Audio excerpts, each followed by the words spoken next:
les amis, voilà c'est reparti pour une nouvelle semaine de travaux. Donc là moi je vais commencer à reprendre les poutres parce que du coup comme pour ceux qui nous suivent sur Insta vous avez pu voir, on a investi dans une ponceuse, pas du tout, une disqueuse Bosch et qui va nous permettre du coup de poncer et d'aller dans un petit recoin où j'ai pas pu aller avec la grosse machine concernant le ponçage des poutres. Et on s'est rendu compte en plus que ça ponçait beaucoup plus en profondeur, donc du coup les poutres sont encore plus claires. Et ça c'est très bien. Pendant ce temps-là, Mélanie, elle va continuer les murs. Du coup, elle a passé une demi-journée vendredi pour essayer de commencer à nettoyer. Vous voyez, donc là on voit bien la différence entre le haut et le bas. Donc du coup elle a commencé à poncer un petit peu tous les galets, mais bon, faut les prendre un par un. Alors vous vous rendez compte le temps qu'elle va y passer, puisque du coup il y en a un petit peu beaucoup. Donc voilà, on nous a conseillé d'essayer avec de l'acide chlorhydrique. Alors bien entendu, bien protégé, vous inquiétez pas.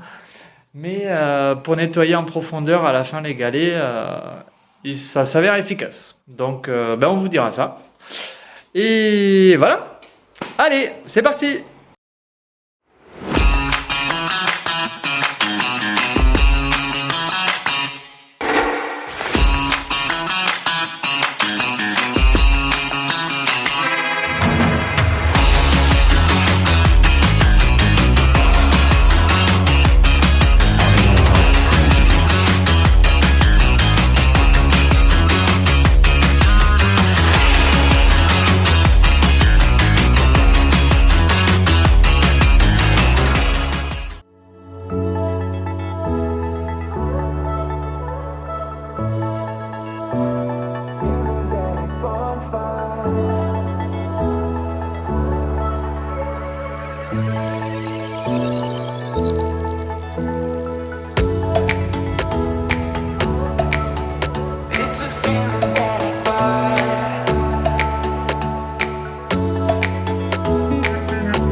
Petite pause les amis pendant le ponçage. Donc comme vous avez vu, effectivement la meuleuse et les disques à poncer c'est top.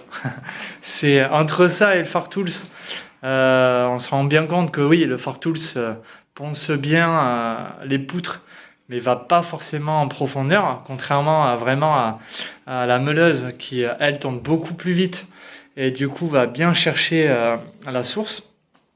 Donc si j'avais un conseil à donner, du coup effectivement, servez-vous d'abord d'une meuleuse et après servez-vous du Fartools du coup pour poncer les traces de la meuleuse sur les poutres.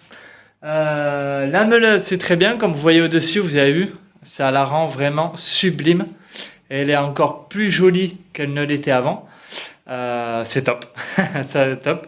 Mais par contre, ça révèle aussi des défauts et on se rend compte sur la poutre porteuse, je m'entends, où il y avait soi-disant le mur porteur, que du coup elle a été pas mal attaquée en fin de compte. Alors ça touche pas le cœur du bois, hein, la poutre reste toujours aussi solide, Mais par contre, on se rend bien compte que vous voyez, ben là, il y a un petit creux, ça a été attaqué.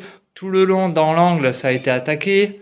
On se rend compte ici également que là, il y a une grosse partie, vous voyez, qui a été attaquée. Hein. On voit bien la différence de couleur. Donc ça, j'espère que ça se verra pas lorsqu'on va repeindre, qu'on va pas trop voir ces traces. Ça fait un effet, mais c'est pas l'effet qu'on voulait. Donc si vous avez des idées pour éviter de voir ces traces, du coup, n'hésitez pas à me le mettre en commentaire, à nous le mettre en commentaire.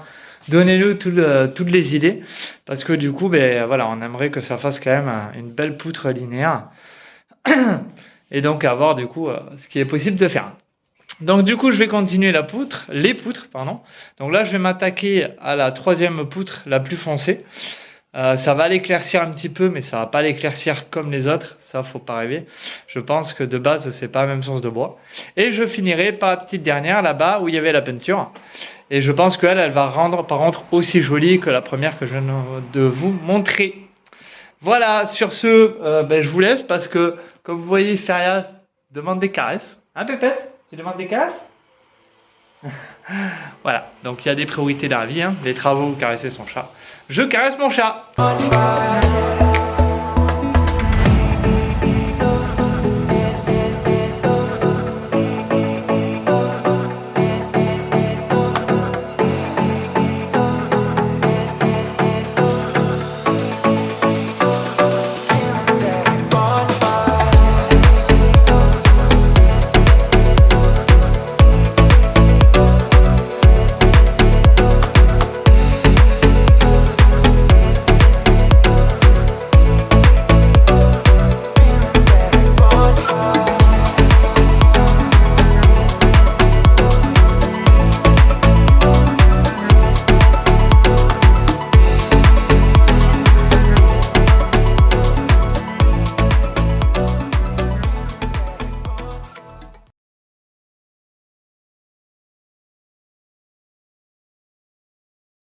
Coucou les amis, nous voilà sur une nouvelle après-midi de travaux.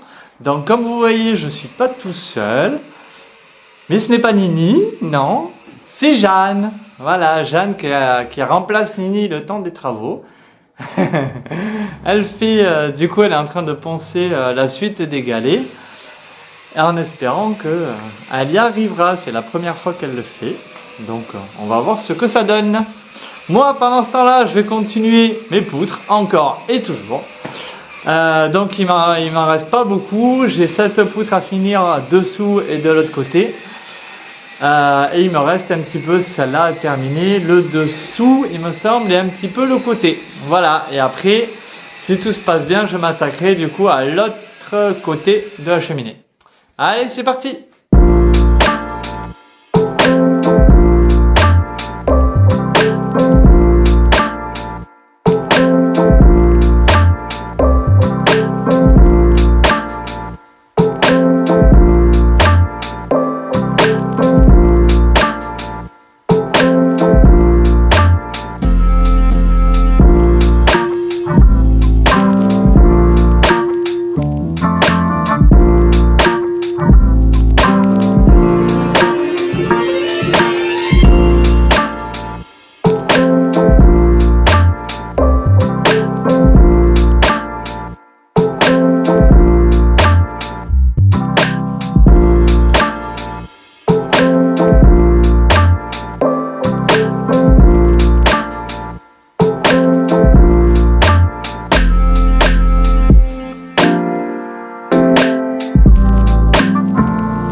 C'est reparti les amis.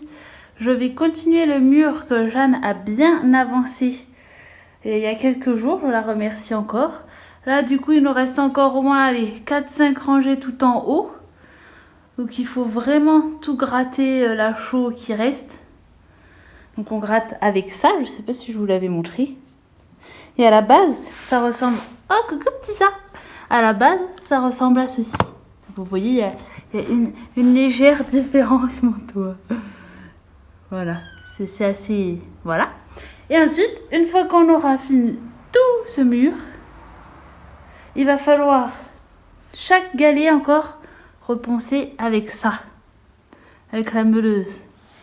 Parce qu'en fait, ce qu'on voit pas trop sur la vidéo, c'est que les galets, ils sont tout beaux, mais il y a encore plein de choses comme ça, voilà. Tout ça là, le béton, eh ben, on ne peut pas l'enlever avec ça. Donc on est obligé de le faire à la meuleuse. Après la meuleuse, ça donne très bien. Hein. Après ça fait vraiment tout propre comme ça. Et encore mieux. Mais voilà, donc il faut faire ça. Et vraiment à la fin de tout ça, il va falloir qu'on rebrosse un petit peu les joints pour enlever tout ce qui s'effrite. Et ensuite on passera aux joints à la chaux. Et voilà, allez on s'équipe et c'est parti. Youhou.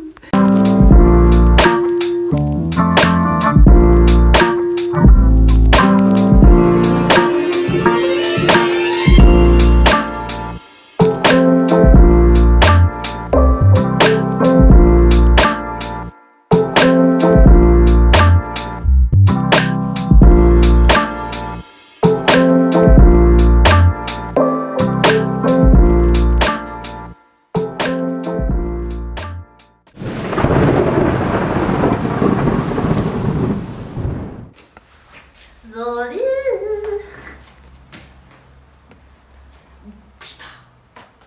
Bon allez, on s'y remet.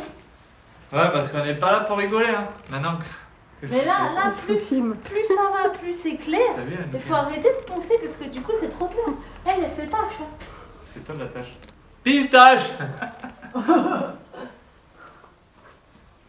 Non mais en vrai.